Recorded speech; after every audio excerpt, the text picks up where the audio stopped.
Good morning. Well, I've made a video before about the fact that the electric vehicle court cases are coming, and we've got one. This gentleman has actually won.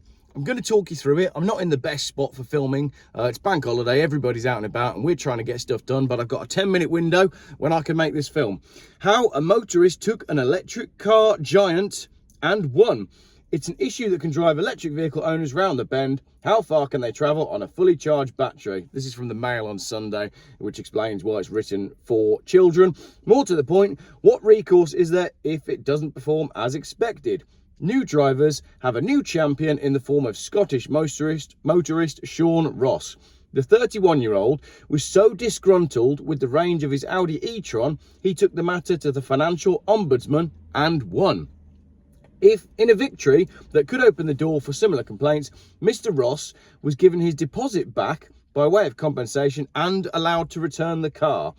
After reading sales material and speaking to a salesman, Mr. Ross bought a 2-year-old electric car from a branch of Arnold Clark for £41,399 in November 2022. Based on information provided, he expected to get around 150 miles on a full charge. What is the point? Okay, I'm not going to rant about that right now. What on earth is the point of 150 miles on a full charge? Honestly, that's the point in all my Volvos where I'm thinking it's time to go to a petrol station. 150 miles. How limiting is that? How pointless must your life be if 150 mile range is good enough for you? Wow. Anyway. So he's read all the information and he's decided that it's okay and the car's going to get around about 150 miles range. Within 2 days, he complained he wasn't getting that sort of range. He was told to give it a few weeks until the car learned how he drives, but the issue continued. The car was taken in for inspections and tests on 3 occasions in 2023. However, unimpressed, Mr. Ross referred the matter to the Ombudsman. The watchdog concluded, "I don't think Mr. Ross was adequately informed about the real-life range he'd be able to achieve. He ought to have been clearly informed the range is based on the usable battery and the battery would not perform the same as if it was new." Hang on a minute, this is only a 2-year-old car though, isn't it? So we're saying a 2-year-old electric car is not fit for purpose. Reacting to the decision, Stuart Cochran, principal lawyer at Slater and Gordon, said Mr. Ross was allowed to return his vehicle and was awarded compensation. If there are a large number of people who have also not been adequately informed about the real-life range of vehicles, then there is certainly a potential for a class action. That's the bit we're interested in. In the decision, the Ombudsman noted Mr. Ross had complained within a couple of days of being supplied the car, and the watchdog added, had he been adequately informed, I don't think he'd have acquired the car. That in itself would be sufficient to uphold the complaint, but in addition, there's also evidence that there are faults with the car. There have been repairs carried out, and Mr. Ross says there's still fault codes present.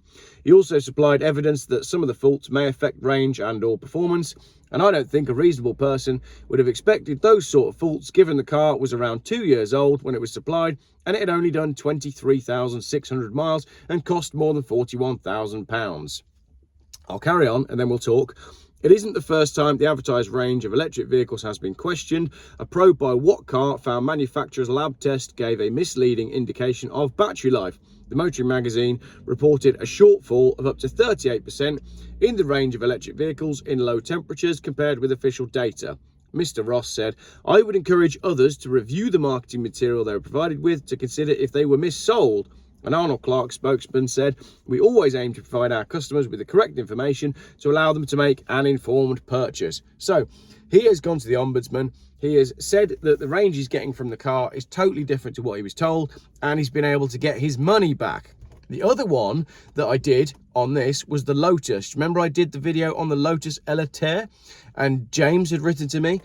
He returned his car as well. So if you cast your minds back to that video, and I'll put a link in the comments, he bought a brand new Lotus Eletre electric SUV because Lotus had claimed a certain amount of range from that car. When he got the car, he realised the range was not only different, but drastically different. I made a video about it, and subsequent to that video going out, I haven't told you this yet, but he has been able to return the car to Lotus. He got rid of the car based on that. So if the manufacturers are saying a car will do, let's say, 300 miles range, the real world range of that car is closer to 220, notwithstanding the fact that you shouldn't charge above 80% and you shouldn't go below 20%. So you've really only got 60% of the actual range that's usable in the real world, which is nowhere near the numbers that are being quoted. So people are definitely buying these cars under false pretenses. That means that we could well see, what did they say there? In the decision, the Ombudsman noted Mr. Ross had complained within a couple of days. So if you've bought an electric car, make sure you get your complaint in early. Where was the bit about a class action lawsuit? Yeah, so he definitely said that there's a chance that if a lot of this stuff is happening, then it could also be that they can all get together. And that's what Lee and I joked about when we first met, saying we're going to be in a position where we start seeing adverts like the Dieselgate one, you know, or were you sold a Mercedes diesel car within such and such years? And what we'll end up seeing is there'll be lawyers advertising on TV saying, were you sold an electric car? Is it getting the range that you were told it was going to get? And then they'll all sue the manufacturers. Hang on a minute then. That means the manufacturers will then have a massive payout. It means the electric car thing will fail entirely and all the manufacturers will go bust. I thought this was a good thing, but now I'm not so sure. Anyway, that's my bank holiday video. Man is able to return his Audi to Arnold Clark because it isn't getting the range that they claimed it was going to get. What do you think? Do you think we're going to see these electric car lawsuits? I do. I was doing a little bit of work last night on Twitter looking at depreciation. Here's a good one for you, right? Just as we finish this video. Fisker Ocean SUV. We know that Fisker are going down the pan anyway. List price, I think, was £59,000. It was discounted by £10,000 when it was new. So at the showroom, brand new, it's already got 10 grand knocked off it.